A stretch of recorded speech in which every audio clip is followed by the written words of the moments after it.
Luo Feng ने अपना भाला निकाला और उसे गाइड के सिर पर रख दिया। तभी ऊंची एड़ी के जूते पहने एक महिला दूसरे अंतरिक्ष यान से उतरी, उनके पास आई और उस मोटे आदमी के सिर पर पैर रख दिया, जिससे उसकी आंखें डर से चौड़ी हो गईं और उसे पसीने से तरबतर कर दिया। वह किसी से भी बेहतर जानता था कि वह गंभीर संकट में है। कल्पित कान वाली महिला ने अपनी बाहें क्रॉस करके गाइड को घूरा। उत्सुकता भरी निगाहों से उसने लुओ फेंग से पूछा कि क्या यह आदमी भी अमर स्तर के प्रतिभाशाली व्यक्ति के ग्रह लोक से कुछ लाभ उठाने आया है। लुओ फेंग ने गंभीर भाव से सिर हिलाया। उसने उससे उसे रोकने और कठोरता से पूछताछ करने के लिए कहा। उन्हें ये पता लगाना था कि क्या उसने इस ग्रह पर कुछ और भी गलत किया है, ताकि जब वह अमर प्रतिभाशाली व्यक्ति वापस आए तो उनके पास उसका स्पष्टीकरण हो। महिला चुपचाप सोचती रही, और तभी और भी कुलीन लोग अपने जहाज़ों से उतरकर उनके पास उतरने लगे। लुओ फेंग और वह महिला मुड़े, और उनकी आंखें गंभीरता से चमकने लगीं। जब वह महिला गाइड के सिर पर पैर रख रही थी, तभी एक कुलीन व्यक्ति उनकी ओर बढ़ा और मुस्कुराते हुए अपने हाथ फैलाते हुए कहा कि उन्हें भी इस आदमी का शुक्रिया अदा करना चाहिए, क्योंकि अगर वह जैसा बदकिस्मत मूर्ख, जो वास्तविकता को देख नहीं पाता, न होता, तो उन्हें अमर प्रतिभा से मिलने का इतना शानदार मौका न मिलता। एक दुष्ट मुस्कान के साथ उस व्यक्ति ने गाइड को बलि के झंडे के रूप में इस्तेमाल करने का सुझाव दिया। दूसरे कुलीनों ने सिर हिलाया, ये जानते हुए कि यह एक अच्छा विचार है। लुओ फेंग ने भी मुस्कुराते हुए सिर हिलाया। यह एक अमर वंश था। हालांकि समय के साथ वह अभी केवल 9वें स्तर पर था। ये पूरी तरह से संभव था कि वह प्रतिभाशाली व्यक्ति इस तारामंडल और यहाँ तक कि इस आकाशगंगा को भी छोड़ सकता था। महिला ने अपना हाथ अपनी ठुड्डी के नीचे रखा, और उसकी आंखें उत्साह से चमकने लगीं।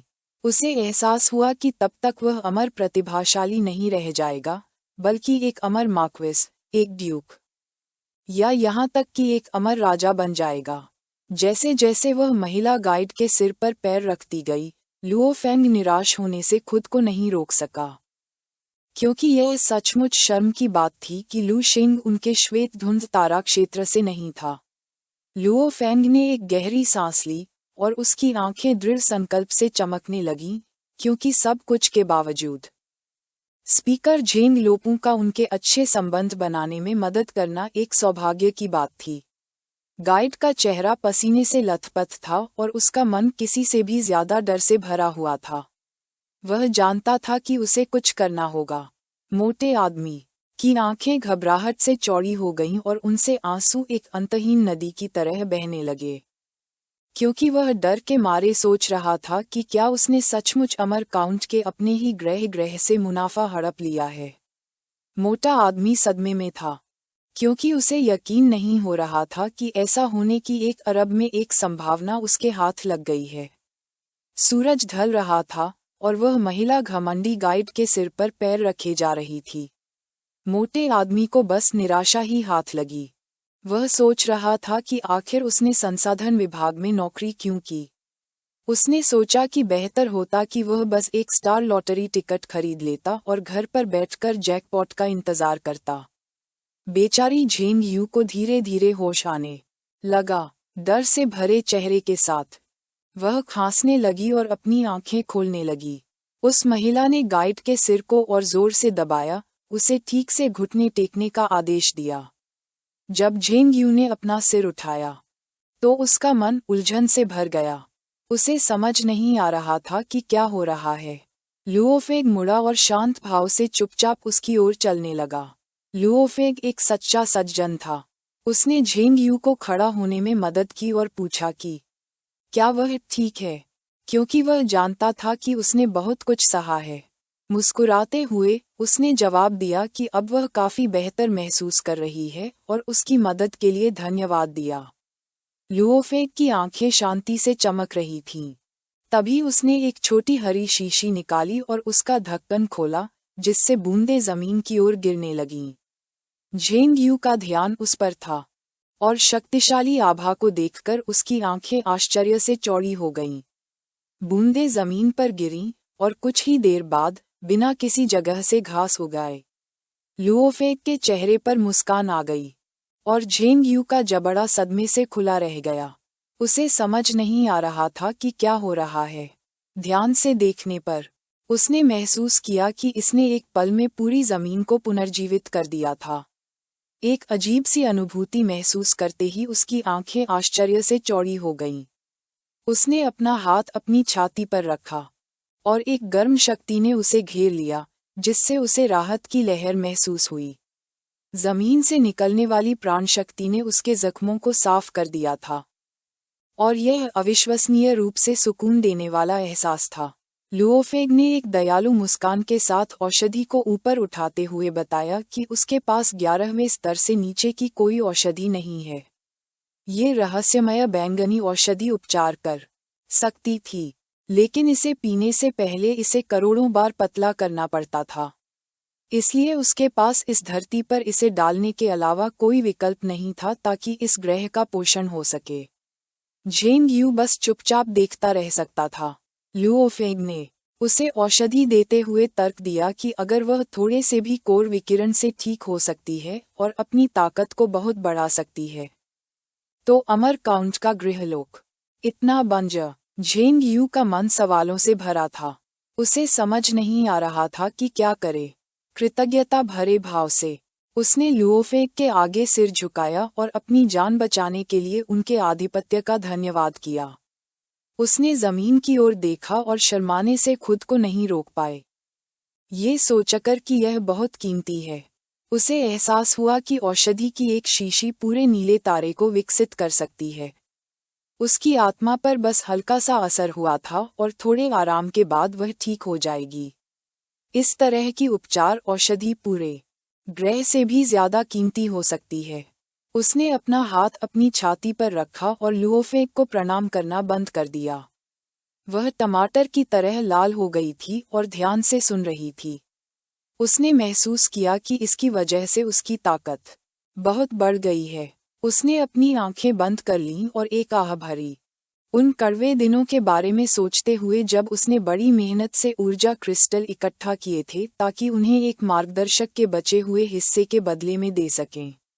हालांकि अब एक उच्च स्तरीय जीवन रूप की चमक में डूबकर वह यूं ही और भी शक्तिशाली हो सकती थी। यह वाकई आश्चर्यजनक था। उस योगिनी कान वाली महिला ने उस मोटे आदमी को पीछे से लात मारी और उसे ठीक से चलने और चलने का आदेश दिया। गाइड का व्यवहार तुरंत बदल गया। वह अब कुत्ते जैसा हो गया था। झेंग यू का ध्यान उन पर गया और वह दंग रह गई। इसमें कोई आश्चर्य की बात नहीं थी कि 10वीं स्तर का गाइड भी उनकी नज़रों में चींटी जैसा था, जिसे वे उंगली के एक झटके से कुचल सकते थे। हैरान निगाहों से वह लुओफेंग के पास गई और पूछा कि जिस अमर अर्ल का उसने अभी जिक्र किया था, वह कौन था। लुओफेंग का ध्यान उसकी ओर गया। मुस्कुराते हुए उसने बताया कि वह भूल गया था कि वह अमर अर्ल के बारे में कुछ नहीं जानती थी। लुओफेंग ने बताया कि अमर अर्ल ही वह था जिसने इस नीले ग्रह को छोड़ दिया था। झेंग यू को लू शेन की मुस्कान की कल्पना होने लगी और उसकी आंखें आश्चर्य से चौड़ी हो गईं, जिससे वह पूरी तरह स्तब्ध रह गई। लुओफेंग जानता था कि वह उसे युद्ध का देवता कहती है। उसने बताया कि अर्ल लू शेन के पास श्वेत धुंध क्षेत्र और यमू क्षेत्र दोनों में अब तक देखी गई सबसे शक्तिशाली अमर श्रेणी की असाधारण काया है और उसे 10 लाख वर्षों में अपने 13 क्षेत्रों में सबसे महान प्रतिभा के रूप में सम्मानित किया गया है। इसलिए यमू स्टार क्षेत्र संघ ने उसे अमर की उपाधि प्रदान की। आसपास के योद्धा संतों की आंखें आश्चर्य से चौड़ी हो गईं। उनमें से एक ने लुओफेंग की ओर इशारा करते हुए दूसरों से सुनने का आग्रह किया, क्योंकि उन्होंने अभी अभी कहा था कि उन्हें भगवान लू के गुट ने भेजा है। योद्धा संत आपस में बातचीत करने लगे। वे दंग रह गए कि भगवान लू कुछ महीने पहले ही ब्लू स्टार छोड़कर गए थे और पलक झपकते ही पूरे ब्रह्मांड में सबसे महत्वपूर्ण व्यक्तियों में से एक बन गए थे। 10 लाख वर्षों में पहला सच्चा विलक्षण व्यक्ति। हे भगवान, यह अविश्वसनीय था। झेंग यू को स्नोई की कही बात याद आने लगी। लग रहा था कि लुओफेग वहां कमोबेश ठीक ठाक था। आंखें बंद करते हुए उसे खुशी हुई, क्योंकि उसे याद आया कि उसने श्रीमती लू से पहले पूछा था और उन्होंने उसे बताया था कि वह तारों के बीच मुश्किल से काम चला रहा है। उसकी आंखें राहत से भर गईं और उसने अपने बालों का एक गुच्छा ठीक किया, क्योंकि आखिरकार उसे समझ आ गया था कि उस भाव का क्या मतलब था। उसी समय कहीं और व्हाइट बर्ड जहाज ब्लू स्टार की ओर जा रहा था। जहाज के अंदर लुओफेग एकाग्रचित्त होकर मौन ध्यान कर रहा था। लुओफेग जमीन की ओर देखने लगा और उसके शरीर से एक तीव्र ऊर्जा निकलने लगी। बिना एक पल गंवाए लुओफेग ने अपनी मुट्ठी कसकर भींच ली और अंतरिक्ष यान से बाहर निकल आया। जब उसकी आंखें शांति से चमक रही थीं, तो उसने अपनी युद्ध ऊर्जा को अपनी मुट्ठी में केंद्रित करना शुरू कर दिया। लुओफेग के सामने एक शून्य था। बिना एक पल गंवाए लुओफेग ने जोरदार प्रहार किया। उसकी शक्ति से शून्य धीरे धीरे बंद होकर ढहने लगा। हमारा लड़का अपनी मुट्ठी भींचे ध्यान से देखने लगा और ये देखकर खुश हुआ कि यह शक्ति शून्य को भी दहा सकती है। हालांकि वे स्पष्ट रूप से एक ही स्तर की मार्शल विरासत के थे, फिर भी उसे आश्चर्य हुआ कि यह पिछली बार सेलिस से विरासत में मिले पवन मार्शल दाओ से कहीं ज्यादा शक्तिशाली क्यों था। उसकी आंखें जिज्ञासा से चमकने लगीं, क्योंकि उसने सोचा कि शायद यह स्टारफॉल फेट डिस्क के कारण था। उसे याद आया कि उस परीक्षण के दौरान अंत में तारों वाले आकाश से शक्ति की एक विशाल लहर उसके शरीर में प्रवेश कर गई थी, जिससे उसकी शक्ति आसमान छू रही थी। उसके चेहरे पर गंभीर भाव आ गए, क्योंकि अब वह प्रकाश वर्ष दूर से नीले ग्रह को भी महसूस कर सकता था। उसकी धारणा भी काफी बढ़ गई थी। लुओफेग ने ध्यान केंद्रित किया, जिससे उसके शरीर से एक तीव्र लेकिन शक्तिशाली ऊर्जा का प्रवाह होने लगा। उसके गुरु का 4 चरम सीमाओं का दाव सचमुच अद्भुत था। उसे अभी अभी जो विरासत मिली थी, उससे वह अपनी हथेली की तकनीकों में 5वें स्तर तक पहुंच गया था, जबकि उसकी मुक्केबाजी, तलवार की तकनीक, भाला तकनीक, कुल्हाड़ी की तकनीक और शरीर की तकनीकें इसी स्तर के शिखर पर पहुंच रही थीं। लुओफेग ने अपना मोबाइल फोन निकाला और उसे चालू किया। व्यंग्यात्मक नजरों से उसे याद आया कि उसे बताया गया था कि वे समस्या के समाधान के लिए किसी से संपर्क करेंगे, और वह देखना चाहता था कि क्या समस्या पहले ही हल हो चुकी है। उसने स्नोई को वीडियो कॉल किया, जिसने मुस्कुराते हुए लुओफेग से पूछा कि क्या वह लौटते हुए एक दयालु मुस्कान के साथ उसने अपनी पत्नी को समझाया कि हाँ, लेकिन अभी भी उसकी यात्रा में आधा दिन बाकी है, और उसने उससे पूछा कि क्या सब कुछ खत्म हो गया है। घबराए हुए भाव के साथ उसने उसे बताया कि हाँ, मामला सुलझ गया है, बस थोड़ा शोर था।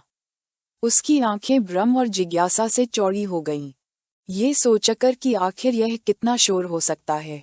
उसकी पत्नी ने कहा कि जब वह वापस आएगा तो उसे पता चल जाएगा। आधे दिन बाद लुओफेग नीले ग्रह के पास पहुंचा और उसकी आंखें आश्चर्य से भर आईं, जिससे वह स्तब्ध रह गया। नीले ग्रह के पास सैकड़ों विशाल अंतरिक्ष यान थे। उसे विश्वास नहीं हो रहा था कि वह इसे थोड़ा शोर कह सकती है। ये बहुत ज्यादा था। उसने अपने हाथ मेज पर रख दिए। लुओफेग खड़ा हो गया। उसकी नज़र अंतरिक्ष यानों पर टिकी हुई थी। वह सोच रहा था कि सलाहकार ने उसकी मदद के लिए कितने लोगों को ढूंढा होगा और क्या स्थिति वाकई इतनी गंभीर थी। उसी समय किसी ने पूछा कि क्या वह अमर अर्ल है। उसकी आंखें भ्रम से भर आईं और उसने पुष्टि की कि वह था। लुओफेग के जहाज के सामने सैकड़ों जहाज कतार में खड़े थे और उनमें से एक ने एक संदेश प्रक्षेपित किया, जिसमें अमर अर्ल का अपने ग्रह पर लौटने पर स्वागत किया गया था। लुओफेग सदमे में था। उसे एहसास हुआ कि यह एक भव्य तमाशा था और अब निस्संदेह उस पर एक बहुत बड़ा एहसान था। यह वीडियो समाप्त होता है। अगर आप अगला भाग देखना चाहते हैं तो हमारे चैनल को सब्सक्राइब करें।